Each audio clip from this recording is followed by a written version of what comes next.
Vedare tinokuchingamidzai zvekare kune chimwe chirongwa icho chatinoti domestic issues. Pane imwe message iyo yandakatumidzirwa ichibva kuna vanzvadzi vedu. Hanzi makadi zvenyu mukoma, ndiri kutsvakawo advice kubva kumhuri yeZimbabwe. Ndoitawo sei? Because murume wangu akamitisa sisi vangu, my eldest sister.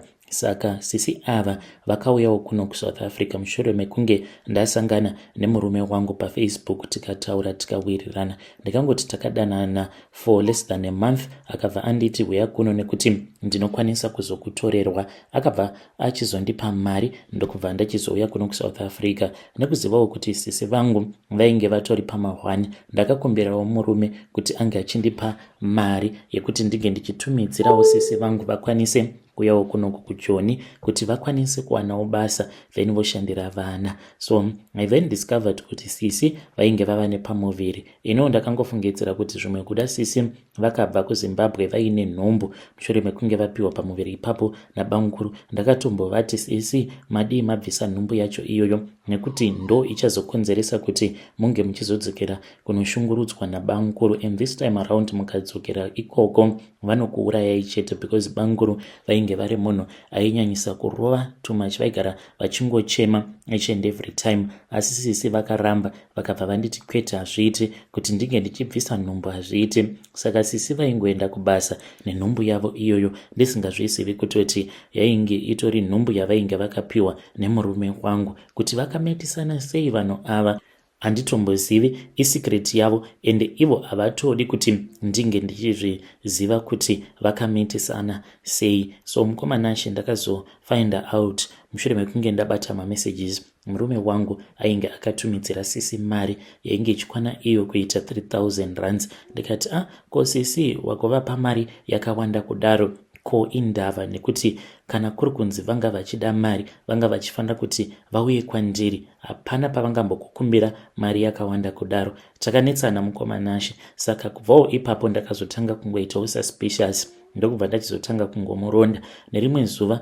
ndakamutevera ndokubva ndachizomuona achienda kumba kwasisi. Wainge uri usiku. Musi wacho iwoyo akandifonera achinditi vainge vachishanda overtime, but mukoma ndakangofila as if munhu uyu ainge achindinyepera. Ndakatomuona achitoburuka kombi kwava kutanga kumutevera, ndokubva anopinda mumba masisi. Ndikangosvikawo ndichivhura ndikapinda, ndikaona vari vaviri vainge vari mumachira, asi vainge vasati vatanga kuita bonde. Iye murume wangu mukoma akavhunduka, akabva angonditi sorry, let me tell you my wife. Ndokubva achizondiudza kuti ndiye ainge akapa sisi vangu mwana. Vana vedu ava mukoma vakangoenzana kuita kunge matwins. Saka ivo sisi vakabva vandikumbira kuti ndisazoudza vana mama kumusha, handinawo kuita saizvozvo. So this has checked my marriage. Handizivewo kuti mungandipawo advice yakaita sei. Kubvawo ipapo kusvika pari nhasi, iye murume wangu anoti havana kuzomborara vose zvekare. Nai zvinoita here kuti murume wangu anganzi aita mwana nebig sister yangu? It really hurts me. Me and my sister, we used to be so close, but iko zvinozvi patova neruvengo pakati pangu nasisi. Chinondirwadza ndechekuti every month ndinotoziva kutoti papei yemurume patori nemari yatinenge tichifanira kutoti titoisa paside nekuzoti inge ichizopiwa sisi. Vanongopanana mari yacho. Inini ndakati inini hangu handikwanisi kuita saizvozvo. Mari yekutiwo vange vachikwanisawo kutengera mwana hembe nezvokudya. When you post my story, please tell me. Ndichange ndichizotevererawo ndiri mucomment section. Vedare ndo message iyo yandakatumidzirwa ichibva kuna vanzvadzi vedu. Ngatizamei kuti tinge tichitaura navo vanzvadzi vedu ava mucomment section. Nganzi ndoitawo sei? Hei, pakaipa. Regedzai tibva taenda panyaya yedu inotevera. Nyedu inotevera yakamira sekudai so. Hanzi makadi zvenyu mukoma, ndinokumbirawo kuti munge muchindiposterawo nyaya yangu makavikawo chitupa changu. Ininiwo ndiri mudzimai uye zvekare ndine makore 30 years ekuberekwa. Ndikudawo advice kubva kumhuri yeZimbabwe. Murume wangu anoshanda hake night shift, anoshanda sagard. Ndinogarawo kuno kuMbare. Mind you, ndachinjawo location yekwandinogara so that vekuziva vasazonyumwa kuti ndianiko ari kutaura apa. Saka landlord vangu vakazvitanga izvi kubva gore richitanga. Vakangoti kwandiri, imimi munoita sekunge muri kunetsekana nekubhadhara renti. Ndinokwanisa kukubatsira iwe mukadzi iwe. Mushure mekunge vandibvunza mari yerent, murume wangu asipo. Vakatondinokera. It was somewhere kuma 10 p.m. ndokubva ndavhura paya. Vakabva vanditi vainge vachida kundipa notice. Ndikatanga kudemba paya ndichichema ndikati, zvino kana mukatipa notice tingaendepi, nekuti mari yacho yekutoti tinge tichitokwanisa kutotsvaka kana imwe imba hapatomborina. Tinzwireiwo tsitsi. Vakabva vanditi vainge vasingakwanise kundinzwira tsitsi. Saka vakabva vachizoti kwandiri, there are other payments plan instead of rent. Ndakangoignowawo. Vakabva vachizoti kwandiri, iwewe unozviziva, uri munhukadzi. Kana landlord vako vakuti kune mamwe mapayments plan aunokwanisa kuita, zvinenge zviri kwauri, kuda kana kusada zviri kwauri. Asi mwedzi uno paunopera unofanira kuti unge uchindibhadhara mari yangu in time, otherwise munhu out, munoisa zvinhu zvenyu panze kana kugara panze pegedhi apo, nekuti iwewe wacho uri kuramba. Ndanga ndambozama kuti ndinge ndichikurerutsira, but hausi kuda kurerutsirwa kwacho. Saka uri kuda kuti ndinge ndichiita sei? Nyaya iyi kana ndikazoiisa mumaoko emudzimai wangu, anokudzingai within one day, because pose apa ndiri kutokukavhira magap ndichipa mukadzi wangu mari inenge yabuda muhomwe mangu. Saka iwewo chiitawo zvinoita kuti usazobuditsirwa zvinhu panze nalandlord wako. Vachitaura kudaro vainge vakandibata ruoko rwangu, vari kuda kuti tinge tichirara tose. Saka ndizivewo kuti ndoitawo sei. Murume wangu vakati there is no need yekuti ange achiziva. Iniwo hapana pandichazomborwawo shanje nemurume wako, nekuti ndinenge ndichizivawo kuti paanenge asipo ndinenge ndichidya. Kunyange zvikanzi ndikakudya kana kamwe chete mwedzi wose, handina basa nazvo. Tinoita zvinoita kuti asazombofa akazviziva. Kana pamafoni tinenge tisingatauri tose pamafoni. Iniwo ndichangogara ndakamutarira kuti paanenge abuda ndinouya ndobva ndataura newe. Ende vakabva vanditi chindinyorera list regrocery raunoda, grocery ramunoshandisa mwedzi wose. Ndakabva ndavanyorera. Ngoma nashi vakaenda vakanotenga grocery riya vakandipa, vakanditi pari zvino handina mari, asi zvandichazoita nekufamba kwenguva mushure mekunge ndaona kuti iwewe une chido here, ndinenge ndava kukutengera in bulk. Ende ndinoda kuti unge uchizova wangu kweupenyu hwako hwose, kunyange ukaramba ugere zvako nemurume wako. Just say yes baby. Ndo zvavakandiudza izvi. Saka ndikudawo kuti mhuri yeZimbabwe inge ichindibatsirawo, ndipewo advice pari zvinhu zvakaoma. Nemurume tinotoitawo chikafu chekutotamburira. Ipapapa kana murume wangu akatoshamisika, ndikamuudza kuti ndava kuitawo zvemapeace jobs, even though asina kwaanombondiona ndichienda ndichinonoita mapeace job, but munhu weya wekuti ari cool, haabvunze mibvunzo yakawanda because he trust me a lot. Paakatanga kushanda night shift dzimwe nguva aitombonditaimira, otiza achibva kubasa, ouya zvake obva angogara panze achifungidzira kuti maybe ndichapinza zvikomba, but akati azviita kwenguva yakareba ndokubva achizondiudza kuti mukadzi wangu, I can trust in you. Hey, vedare ndo message iyo yandakatumidzirwa ichibva kuna vanzvadzi vedu. Ngatizamei kuti tinge tichitaura navo vanzvadzi vedu ava mucomment section. Hanzi ndoitawo sei? Ndoshandisa muviri wangu here kubhadhara rent zvekare nekuzotengerwa chikafu nalandlord? Pakaipa. Regedzai tibva taenda panyedu inotevera. Nyedu inotevera yakamira sekudai so. Hanzi mangadi zvenyu mucomment, ndinokumbirawo kuti munge muchindiposterawo nyaya yangu. Zita rangu muchangonditiwo Pamela, not my real name. Ndinokutendai chaizvo nechirongwa ichi. Murume wangu wona iyewo anoteererawo maconfession awa. So iye kana akagara azonzwa nyaya yangu achatoziva kuti ndini mudzimai wake ndiri kutaura. So last month nemurume wangu takanetsana zvekuti akatosvika pakundiramba akandirova. Akangondirova mbama ndokubva atanga kututunura doro rake rose rainge riri mufiriji. Akabva atanga kundidira doro iroro achipwanya mabhodhoro nekuda kwekuti ndainge ndamuboa according to him. Saka the reason as to why takanetsana last month, it was because iye ndakamuti, why is it uchiprioritiza amai vako over your own marriage. Each and every month murume wangu anoti kana akapiwa mari achitobva kubasa mukoma anoita matransactions ake pafoni. Saka WhatsApp iyo ine mukuru takailinka mushure mekunge tanetsana akabva aidilita mufoni mangu achinditi unonyanyisa kuonesesa stereki. Saka chaindirwadza ndechekuti atori munzira achibva kubasa musi wepayday aitotanga kutoita matransaction achitumidzira amai vake mari, inini ndichingoona chete whilst leaving me ndisina kana anything. Apa ndinewo mwana wangu wandakabva naye kufirst marriage. Ndakatombomubvunza kuti uchazvikwanisa here kuti unge uchiroora mukadzi ane mwana wake nekuti maresponsibilities andiinawo. Akati one day apa inini I am the breadwinner in the family. Akabva anditi izvozvo anozvigona, but iko zvino zvimanje iye akabva achizondituka akabva anditi iwewo wakangondidira mari yangu chete, in which that is not the truth. Ndakatomubvunza ipapo patakatanga kugara tose kuti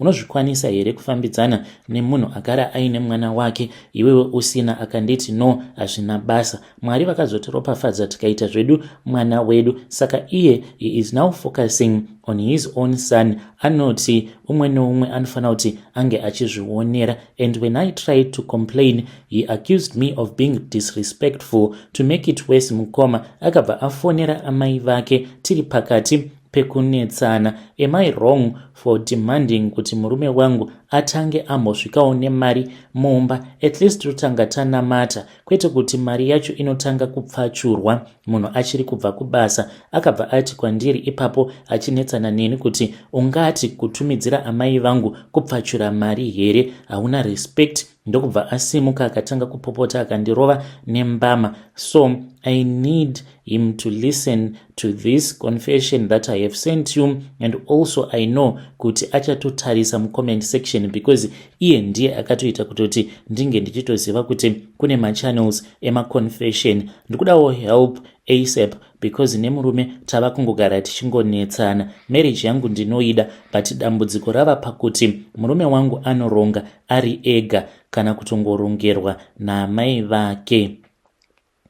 Hey vedare, ndo message iyo yandakatumidzirwa ichibva kuna vanzvadzi vedu. Ngatizamei kuti tinge tichitaura navo vanzvadzi vedu ava mucomment section. Kana kuri kunzi munenge makasunungukawo muchida kupa advice, munokwanisa kuya kuinbox then mobva matumidzira voice notes enyu for domestic issues, then ndobva ndamabatanidza tobva taposta panapa. Kana kuri kunzi zvinoita vedare, you can bring those messages, those voice notes, then I will post them. Rekedzai tibva taenda panyedu inotevera. Nyedu inotevera yakamera sekudai so. Hanzi makadi zvenyu mukoma, ndinokumbirawo kuti munge muchindiposterawo nyaya yangu makavigawo chitupa changu. Ininiwo ndiri kurarama ndiri kunoku kumhiri kwemakungwa. I think the biggest mistake yandakaita ndeyekuti ndakabvuma kuitwa benzi nemurume. So mushure mekunge tauya kunoku tasettle down, my husband ex akabva achizondikumbira,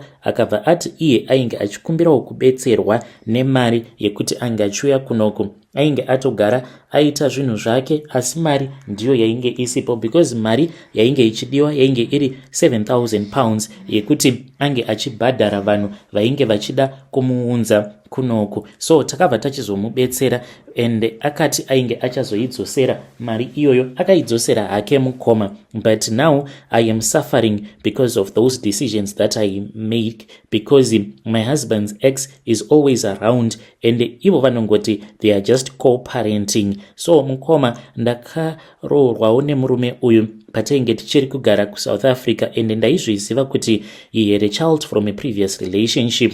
At first this woman when she heard kuti ndainge ndava kugara ne-ex-husband yake semunhu wekuti ainge achingobvawo kumasame areas ikoko kunobva murume wangu, there was no way that I could ever avoid her. I tried avoiding her for almost a year, but ndakazoti ndaenda kumusha tikanosangana tikatotanga kutowirirana tichitoitana amai nini naamai guru. At that time there was no problem because she was also married. Komana chidzimwe nguva mwana ndaitomboenda naye kumusha kwedu, saka mwana wangu akazototi ati yarukei aitombomutora mwana wangu achitombogara naye. So I thought kuti whatever that we were doing, we were being civilized. The problems only started patakazouya kuno kukumhiri kwemakungwa, iniwo ndikazobvuma kuti tinge tichimutumidzira mari mukadzi uyu kwava kuuya kuno. Zvino akati auya kuno ndokubva ndachizonzwa achiti arambana ne-ex-husband iyo yaakasiya kuZimbabwe. Ndakangofungidzira kuti zvimwe kuda maybe vane kakunetsana kavakaita, but later on I then discovered kuti the reason as to why vakanetsana, according to the ex, mushure mekunge ndazotaura naye in secret ndichida kunzwisisa kuti what really happened, akanditi pane umwe musi paakafona foni ikabva yadavirwa nemurume wangu. I confronted my husband, akabva anditi hanzi ex wake uyu nerimwe zuva patakamboenda out ndokubva azokanganwa foni yake. Indeed takamboenda out tose navo gulezi ava tiine vana, but zvekuzoti vakakanganwa foni, I don't know, hanzi mumotikari. Saka iye akazoti achidrive achienda kubasa hanzi foni ndokubva yaringa, and then discovered kuti foni yange iri mumotikari. He then picked up the call ndokubva achizotaura ne-ex-husband yacho, but ipapo vainge vachiri kudanana. So now the problem that I am facing in my marriage is that amai guru ava vanogara vachingofona 24/7, visiting, even coming and cooking, and chinondirwadza now ndechekuti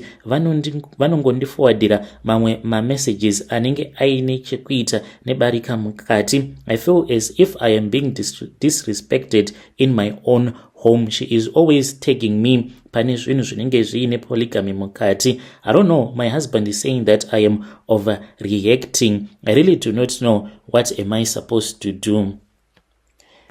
Vedare ndo message iyo yandakatumidzirwa ichibva kuna vanzvadzi vedu. Ngatizamei kuti tinge tichitaura navo vanzvadzi vedu ava mucomment section. Hey, pakaipa yeah. Mawani regedzai tibva taenda panyedu inotevera. Nyedu inotevera yakamera sekudai so. Hanzi makadi zvenyu mukoma, ndinokumbirawo kuti munge muchindiposterawo nyaya yangu makavigawo chitupa changu. Nemudzimai wangu tiri kuraramawo tiri kunoko kunyika yevatorwa. We are both professionals, tiri munomu muSouth Africa, tatova nezvitupa zvemuno muSouth takasouya kudhara. But my wife, she no longer cooks, my wife no longer cleans. She says kuti iye, she is a modern woman. She recently got a promotion, then after attending inonzi woman empowerment seminars, she then started demanding that I, her husband, blessing, I should share my household chores naye, haachadi kubika or to cook, to clean alone, saying that both partners should contribute equally. Iye ava kuti kwandiri, kana usingade izvozvo, then we just do 50-50 and tuone kuti unosara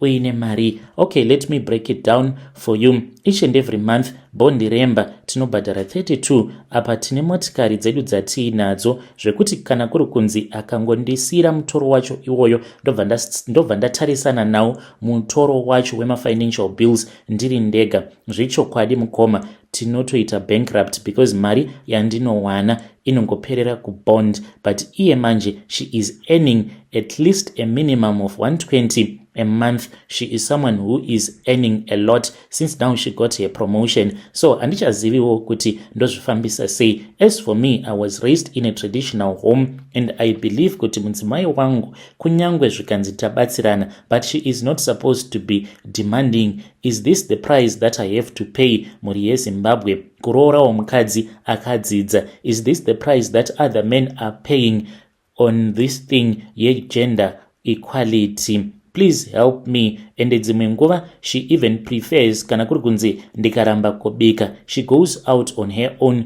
on madinner dates, she goes alone. And now ndava kutya kuti ipapo paanoramwa kana kuri kunzi ndikatadza kubika, ndikaramba kubika, anobva angobuda obva aenda over at I am taking myself out on a dinner date. Haazosangani here nevamwe varume kunze ikoko nekuti anowanzokuti kana adzoka anotoita mazuva akanditsamwira. But iyoyo attitude akagara ainayo kubva patainge tichitori kuuniversity, because takadanana since high school, ndipo patakasangana tikabva tatanga kudanana. Ndakatozviona kutoti munhu ari quite challenging when it comes to that behavior yekuti kana akatsamwa anokuitira mamoods. So now it is very complicated kuti ndichiziva kuti angoriwo mamood here emunhu wekuti anenge angotsamwirawo murume wake, kana kuti there is some other issues that are beneath this layer of her saying woman empowerment. Ane umwe munhu here waari kufambidzana naye, please assist me, and is it even normal kuti nekuti ndinenge ndaramba kubika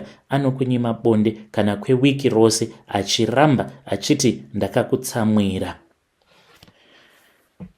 Vedare ndo message iyo yandakatumidzirwa ichibva kuna mukoma vedu. Ngatizamei kuti tinge tichitaura navo mukoma vedu ava mucomment section. Zvakangooma hazvo vedu we, hanzi vanoita wiki rose vachingoti ndakakutsamwira. Regedzai tibva taenda panyaya yedu inotevera. Nyaya yedu inotevera yakamira sekudai so.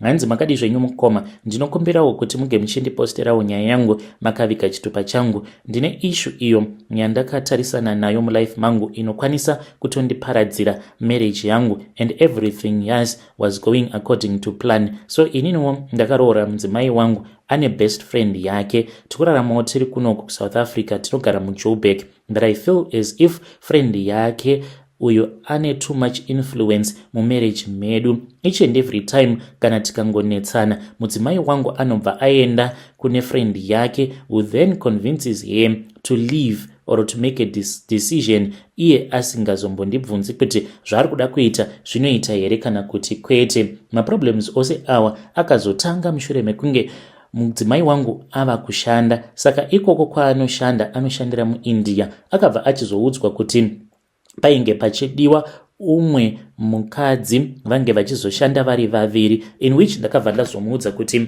my little sister was looking for a job and ndainge ndichida kuti ange achizouya kuno kuSouth Africa. He then avoided me mukoma, in secret akabva achizotumidzira friend yake mari. Ndakazongoti one day ndichibva kubasa ndobva ndatosvika ndikatoona kuti friend yake yainge itori pamba apa tiine one room. Saka isusu takazotanga kurara pasi, then iye ainge achirara zvake pamubhedha. So takagarisana kwe about 2 weeks tichingorarama saizvozvo ndokubva achizopiwa mari nemuIndia, akabva achizotanga kugara kwakewo ega. Nazvino anogara ari ega, but munhu wekuti ana maboyfriends ekuwanda. Saka zvakazotanga kuitika ndezvekudai so, taiti kana tikangonetsana variko kubasa ikoko mukoma vanenge vachitoudzana, iye achiudzirwa zvekuita nemunhu asina murume. Dzimwe nguva aizoti achibva kubasa akatsamwa obva aenda kumba kwefriend yake, ende dzimwe nguva aiti kana akadzoka ndaitoziva kutoti munhu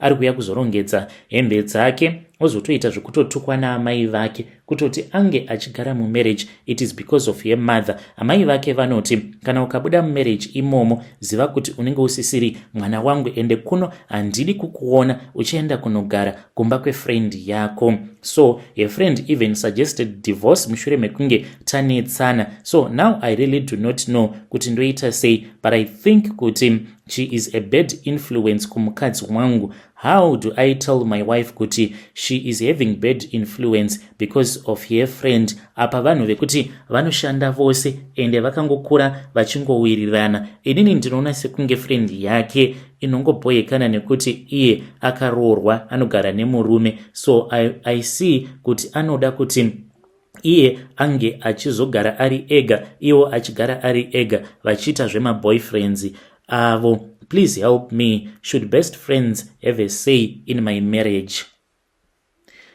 Vedare ndo message iyo yandakatumidzirwa ichibva kuna mukoma vedu. Ngatizamei kuti tinge tichitaura navo mukoma vedu ava mucomment section. Zvakangooma hazvo vedu we. Zvimwe kuda iyo friend yacho inotokudai, ndokusaka ichipfurira mudzimai wenyu kuti ange achisiya musha. She will be shocked one day kana kuri kunzi akasiya marriage yake mozotanga kutozofambidzana. I'm not saying it is the right thing to do, but ndo zvinowanzo kuitika mava kutofambidzana nefriend yacho iyoyo. But let us talk about this issue in the comment section. Regedzai tibva taenda panyedu inotevera. Nyedu inotevera yakamira sekudai so. Hanzi makadi zvenyu mukoma, ndinokumbirawo kuti munge muchindiposterawo nyaya yangu makaviga chitupa changu. Ndinodawo kungobvunza kuti ndo hunhu hwema ama 2000 here uhwu. Inini ndiri murume, ndine makore 36 years ekuberekwa. Mudzimai wangu iye ane 19 years. So mukomanashi zvakaitikawo ndezvekudai so. Mushure mekunge ndarambana nemudzimai wangu, ndakabva ndazviudza kuti zviri nani kuti ndige ndichitsvakawo akaitawo mwana mudiki kwandiri. Ndo pandakabva ndachizosangana naye. At that time pandakasangana naye ainge achangopedzawo kunyora O level. Takadanana mukoma achinditi inini handiuye ikoko, iwewo usina kuuya kunoku. Ndakazoenda kuZimbabwe ndokubva ndachizonomutora, but ndakambonomusiya kumusha kwevabereki vangu ndichitya kuti zvinozonzi ndatora underage, asi ndakazoita kuti ange achizoya kunoku kuSouth Africa. Takagarisana mukoma, but ndapedzwa naye mari mukadzi uyu. After seeing anything on social media anenge ava kutozvida, ende kana akaona mafriends ake achispoilwa nevamwe varume, iye anenge achida kuti neniwo ndinge ndichimutengerawo zvinhu izvozvo zvaanenge aona zvakapostwa pamastatuses ake nemafriends ake. Ndakatombozama kumuonesa kuti iwewe wakaroorwa nemurumewo asina mari. You need to understand that, and you cannot compare yourself to one of your friend because ane shamwari yake uyu munhu wekuti anenge anongoita zvekudanana nempinga, because most of the times anenge ari mumahotels akabata magifts dzimwe nguva nemari. Saka ndinombozama kumuonesa kuti you need to understand kuti friend yako uyu iye anotoita zvechihure, but anozviita akavandira, saka anobva achizotsamwa each and every day mukoma. She is always demanding, and iye anenge achida kuti kana ndikamupa mari akashandisa mari iyoyo akazvitengera magifts obva aita sekunge ndinenge ndamutengera. I am always stressed. Mari yandinowana haina kana kumbowanda, ndinowana 5,500 each and every month. Saka pamari iyoyo anenge achida kuti ange achisiswa manails after each and every 2 weeks, mawig awa anodhura uye zvekare nehembe dzinodhura. Apa she is putting pressure on our marriage. Now that tava nemwana, ndakambozama kumuonesawo, but iye anoramba. Mukomana kana ukangosiya mari chete mumba, anoitora mari iyoyo obva aenda obva anorukwa. Handizivewo kuti ndotsvaka here dzimwe nzira dzekuti kana ndikangowana mari ndobva ndangoshandisa mari iyoyo without even informing her, but ndainge ndakazviudza kuti ndinoda kuwirirana nemudzimai wangu ndisingamudzvanyiriri. Vedare ndo message iyo yandakatumidzirwa ichibva kuna mukoma vedu. Ngatizamei kuti tinge tichitaura navo mukoma vedu ava mucomment section. Again, kune avo vanenge vachida kupa ma-advices, you can come to my inbox, then mova matumidzira ma-WhatsApp voice note, then ndobva ndazomabatanidza, then we will post my reactions to the domestic issue program pana pa channel pedu. Regedzai tibva taenda panyedu inotevera. Nyedu inotevera yakamira sekudai so. Hanzi makadi zvenyu mukoma, ndinokumbirawo kuti munge muchindiposterawo nyaya yangu makavikawo chitupa changu. Inini murume wangu, he no longer touches me. I think kuti he is seeing someone else. Zita rangu muchangonditi Chiedza. Murume wangu ndichamuti Maxwell. Nemurume wangu takasanganawo munomu muSouth Africa. And zivi, maybe it was because patakatanga kudanana ainge ari desperate, because akatondiudza at that time kuti I am really desperate,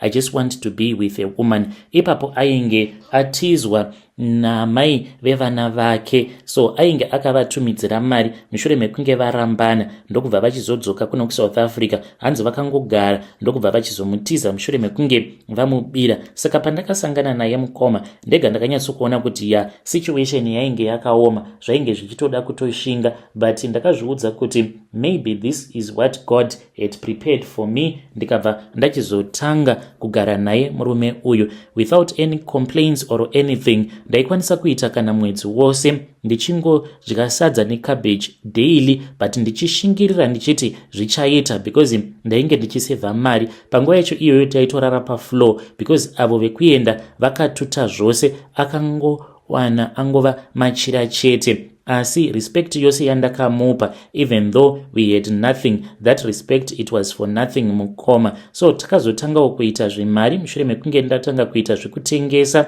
naiyewo ndokubva achizotanga kuhodhawo achitengesa. Zvino kuzotanga kuita mari kwatakaita, I feel as if it was a case. Ende kutaura kudai, murume uyu atova nenguva asingandibati, anotorara akatopfeka. Ende chinondirwadza ndechekuti nekuda kwekuti anofambawo achihodha achitengesa, anomboenda onotengesera vaya vanoita zvechizamazama, saka anokwanisa kuendako kana kwe2 months, then anozoti adzoka mukoma. Unotoona kutoti munhu anenge akatodhiniwa newe. Kana ukazama kuda kumubata anobva anditi ndozvaunongofunga chete. Vamwe vakadzi havasi kurara izvezvizvi, vari kufunga kuti vangaita sei mari, apa iwe uri busy uri kungofunga kuda kungorarwa chete, hameno kuti uri munhu akaita sei. So I don't know kuti anoda kuti ndige ndichiita sei. 2 months dzinopera ndisingazivi chinonzi munhurume, then apo pandinenge ndichidawo kuti ndinge ndichimuonesa kuti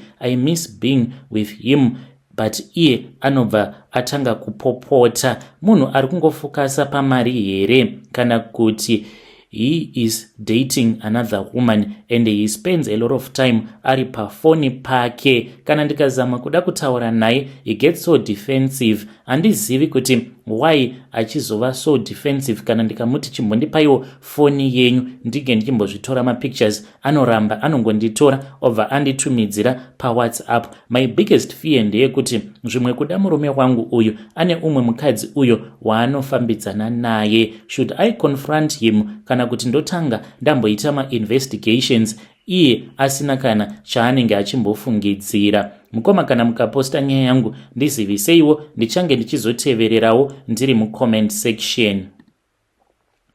Vedare ndo message iyo yandakatumidzirwa ichibva kuna vahanzvadzi vedu. Ngatizamei kuti tinge tichitaura navo vahanzvadzi vedu ava mucomment section. Hanzi ndikuda kutanga ndaita ma-investigations, but I'm not sure kana kuti ndotanga ndamubvunza here kuti kasi mava noumwe mukadzi. Ngatizamei kuti tinge tichitaura navo mucomment section. Regedzai tibva taenda panyedu inotevera. Nyedu inotevera yakamira sekudai so.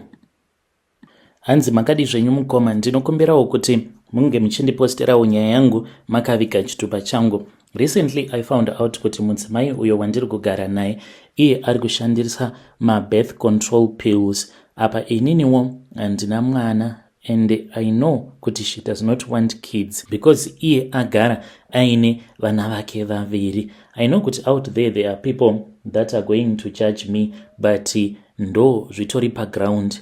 Mistake yandakaita mukoma ndeyekuti pandakauyawo kunoku kuSouth Africa ndakabva ndachizongotanga kupretenda sekunge ndiri muSouth African. I think vanhu vakauyawo kuno kuSouth Africa a long time ago, you can understand kuti makore acho iwawo zvainge zvisingatoite kuti unge uchizvifumura kuti uri muZimbabwean. Saka I avoided having friends with Zimbabweans, ndaingowirirana nemaSouth African. So naturally ndakabva ndachizongotanga kungogarawo neumwe muSouth African. muSouth African uyu akandinyepera akandiudza kuti ainge aine pamuviri. So this was a way of trapping me. Ipapo mukomanashi I think kuti ndipo pandakafuratirwawo nemidzimu yangu, nekuti painge patori noumwe musikana uyo akauya mulocation ainge achitonzi ainge achiri mhandara. She was desperate mukoma, and aigara achingotaura neni out of desperation, zviya zvekutongoti ainge achitongodawo kuti ndige ndichimupfimba, but ndakamuignore because ndaigara nemuSouth African. Ndainge ndisina kana tarisiro yekuti nerimweni ramazuva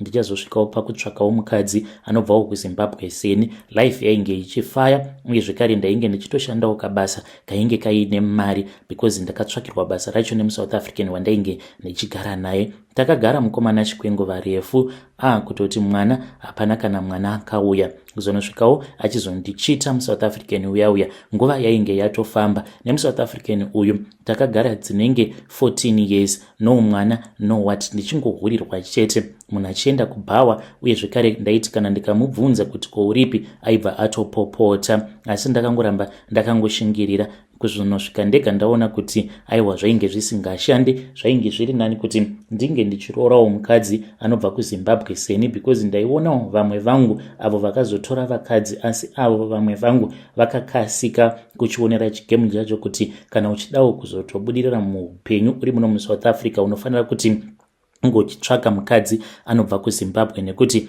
shungu dzake dzinenge dziri dzekuti munge muchidzokera munovaka kumusha. Asi ini ndakangoramba ndakabatirira unfortunately for 14 years pamukadzi wandainge ndichifambidzana naye wemuno muSouth Africa, ndichiti zvimwe kuda ndichazowanawo chitupa, asi hazvina kuzoita saizvozvo. Pandakaona kuti nguva yainge yafamba mulocation umo mainge magara muine umwe mukadzi ainge ari single uyo wandakazotora, saka iye ane vana vake. Ndakabva ndatanga kugara naye mukoma Nashe, ndikabva ndamuudza kuti chandainge ndichida ainge angoriwo mwana, akanditi aikwanisa kundiitira mwana. Takagara mukoma nomwana akauya, ndokubva atotanga kutondiudza kutoti zvimwe kuda inini handizvarise because ndakambogara neumwe mukadzi for 14 years nomwana nowhat. But ndakatomuudza kutoti no, iwewo haungazvikombei nemuSouth African wandainge ndichigara naye, because ainge ari munhu wandaitoonera ndega kuti munhu uyu akandinyepera kuti ane nhumbu, but nekuda kwerudo ndakangorambawo ndakabatirira paari.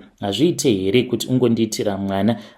Mukoma Nashe, my excuses after my excuses until ndazosangana nemapiritsi awo aanonwa. So handisati ndamubvunza zvangu mukadzi uyu. I found birth control pills hidden in a handbag. I have now realized kuti haasi kutoda kutondiitira mwana nezvose zvandakamuitira. Now I am feeling betrayed. Ndoitawo sei? Should I speak with her or ndongotsvakawo umwe mukadzi? Apa hangu ndanga ndafunga kuti zviri nani kunyange zvikainzi ndaenda ndikanozviwanira mwana hake anenge achiri kuhigh school, zviri nani, zvimwe kuda anokwanisa kundizvarira, ndazosvikawo pakuneta manje. Vedare ndo message iyo yandakatumidzirwa ichibva kuna mukoma vedu. Ngatizamei kuti tinge tichitaura navo mukoma vedu ava mucomment section. Zvakangoma hazvo vedu we. Regedzai tibva taenda panyedu inotevera. Nyedu inotevera yakamera sekudai so. Hanzi makadi zvenyu mukoma, ndinokumbirawo kuti munge muchindiposterawo nyaya yangu makavika chitupa changu. Ininiwo ndanzwa nekunyimwa bonde simply because mudzimai wangu iye ari kuti uri murume pakai because uri kutadza kuita zvandinoda. Saka mudzimai wangu akatanga kundipa pressure mushure mekunge friend yake yachata. Friend yake uyu akachata mainge muri mugore ra2023 ndipo paakachata. Saka kubva ipapo mumba hamuna kana kuzombogara makaita peace. Mudzimai wangu ari kuda kuti tinge tichiita white wedding. Nemudzimai wangu takaendawo kucourt tikanochata because ainge achidawo kungoti vanhu vange vachizviziva kuti akachata, and marriage certificate racho rinongogara rakaiswa pamastatus. Saka iye ari kuti zvinge zvichizoita mutsindo tikufanira kuti tinge tichizoita a white wedding, but mari handina mukoma. I am someone wekuti ndiri kungoshandawo, ende kungoshandawo kwekungoti ndikwanisewo kungoraramisawo mhuri yangu, but apart from that kamari kacho kandinowana kashoma zvisingaiti zvekuti mudzimai angazodhimanda kuti tinge tichizoita a white wedding. Mari yacho iyoyo ndakamuudza kuti ko zvanga zvakadii kuti tinge tichiishandisa mari iyoyo kutanga business, but kana ndikangogara ndadaro anobva atanga kupopota. Saka ndikudawo kuti mhuri yeZimbabwe inge ichindibetsera. Mudzimai wangu ndingataura naye sei? Ndingamuonesawo sei kuti sometimes in life you do not need to compare yourself with other people. Vakangoitawo macourt wedding, nai zvakashatei kuti zvinge zvichinzi makachatawo kucourt but iye anotsamwa. So handizivi kuti ndoita sei. Should I just save money then ndobva ndangoita zvido zvake, kana kuti ndongomuudzawo kuti mari yekuti tinge tichiita white wedding kuri kungofadza maziso evanhu, mari handina. Vedare ndo message iyo yandakatumidzirwa ichibva kuna mukoma vedu. Ngatizamei kuti tinge tichitaura navo mucomment section. Zvakangoma hazvo vedu we. Regedzai tibva taenda panyedu inotevera. Nyedu inotevera yakamera sekudai so. Hands my wife takes marriage advice from TikTok. Saka iye anotofungidzira kuti nini I am a bad husband. So kubva mudzimai wangu paakatanga kuona ma relationship videos on TikTok, she has been comparing me to my husband. Ndakatomuudza kuti vanhu ava vanocreata content nekuda kwekuti ndiro basa ravo, unokwanisa kutovaona vari in bed cuddling, but dzimwe nguva vanenge vakatotsamwidzana. Hauzivi kuti chii chinoitika mumamarriages avo. Pane umwe uyo waanofarira, ndisingade kutaura nezita, anotomuti the perfect husband. Vanobvawo kuZimbabwe couple yacho iyoyo. So zvinondirwadza pose paanoti he is a perfect husband and anogara achingotengera mudzimai wake magifts, vakatoenda kumavacations and anogara achipa mudzimai wake attention. Anotomuti this is what a real man is supposed to do. Now I am someone that is frustrated. Handichatozivi kuti ndoita sei. Ndakamboideleta TikTok tikanetsana nemudzimai kuzonosvika achizoinstalla zvekare TikTok, ndikazongomubvumidza kuti ange achiita zveTikTok. Ndo basa rake raanongoswera achiita. Zvimwe kuda ndikamutsvakira basa, maybe she will see kuti there is a real world. I tried to tell her kuti never compare yourself nevanhu vanopiwa masters, nekuti takatosiyana navo. Hapana anondipawo masters ekuti ndinge ndichikutengera ma-expensive gifts, ndinge ndichienda newe kuvacation. Zvimwe kuda kana nguva yazokwana ndichazoenda newe kuvacation, but iye anenge achingondicompare nema-couples epamasocial media. Ndoitawo sei naye? Ndongomusiya here akadaro? Zvimwe kuda achazoroorwa navo varume vacho ivavo vaanoona pamasocial media. Vedare ndo message iyo yandakatumidzirwa ichibva kuna mukoma vedu. Ngatizamei kuti tinge tichitaura navo mukoma vedu ava mucomment section. Zvakangooma hazvo vedu we.